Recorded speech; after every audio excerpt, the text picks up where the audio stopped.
Okay, let's jump right into this explainer. Today, we're unpacking a concept that is profoundly simple, yet, let's be real, absolutely maddening to actually pull off. We're talking about the quiet mastery of the unburdened mind. So let's dive into this deeply personal and honestly very relatable journey. Right off the bat, I want to ask you something, and I want you to be totally honest with yourself here. When was the last time your mind was truly, genuinely quiet? If you're like most of us, it's probably incredibly hard to even remember. We're all basically walking around with this heavy, exhausting baseline of daily chaos. You know the feeling. Our minds are just constantly buzzing with to-do lists, anxieties, replaying conversations from 3 years ago, or rehearsing arguments that haven't even happened yet. And that state of being brings us to what we call the burdened mind. Now, if you are completely new to this whole idea of mindful living, just existing with this constant internal noise is overwhelmingly frustrating. It's literally like you're carrying a 100-pound backpack everywhere you go, and the crazy part is, half the time we don't even realize we have it on. It is so exhausting, and for the longest time, it just feels like the unavoidable default state of being human. Now, there's a really stark contrast between that everyday reality of ours and what we're actually striving for. On one side, we have the burdened mind, chaotic, constantly overthinking, totally overwhelmed. But on the exact opposite side, we have the unburdened mind. This is that quiet mastery, a state where you are unburdened, focused, and ultimately successful. The massive gap between these two mental states is exactly what we are going to explore today. So let's take a look at our source of revelation, the quiet mastery of the unburdened mind. Just let those words breathe for a second. Quiet, mastery, unburdened. Even just saying them out loud brings a little bit of peace, doesn't it? But actually bridging the gap from our daily chaos to this revelation, well, it's going to take a lot more than just wishing for it. We have to confront a very direct truth. And that truth brings us to this one crucial quote pulled straight from the text. The most successful way in the world is to stop overthinking. I mean, wow.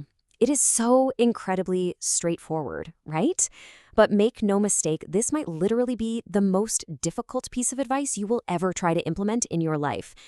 Which brings us to the beginner struggle.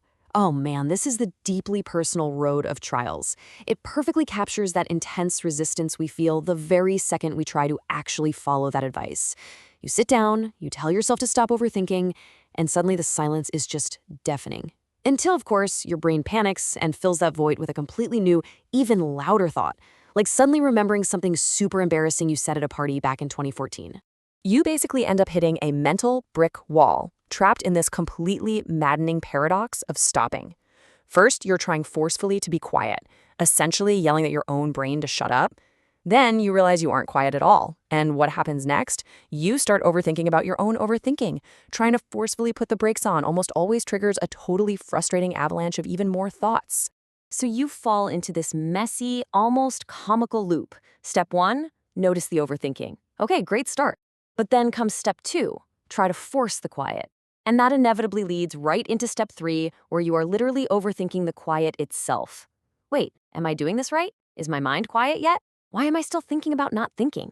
It's the classic trap we all fall into when we're desperately striving for peace. So, what's the way out? Well, it comes down entirely to how we define mastery. Usually, when we hear the word mastery, we think of dominating something, right? Like aggressive, forceful control. But in this context, true mastery is the quiet, gentle act of unburdening the mind. It's about patiently letting go rather than fighting an unwinnable war against your own thoughts. It's a complete shift in how we handle our internal world.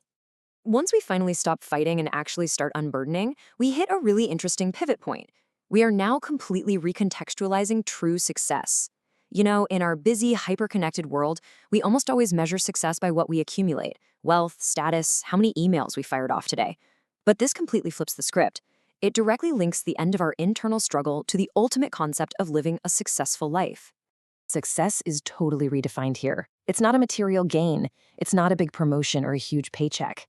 Success is the act of successfully stopping the overthinking. Period. That's it. To successfully stop the mental spinning is the most successful way in the world. The ability to simply be present with all that mental clutter becomes the absolute ultimate achievement. Now, if we map this whole personal journey out on a timeline, it's pretty clear this doesn't happen overnight. Day 1 is our burdened baseline, that chaotic norm we've just accepted for way too long.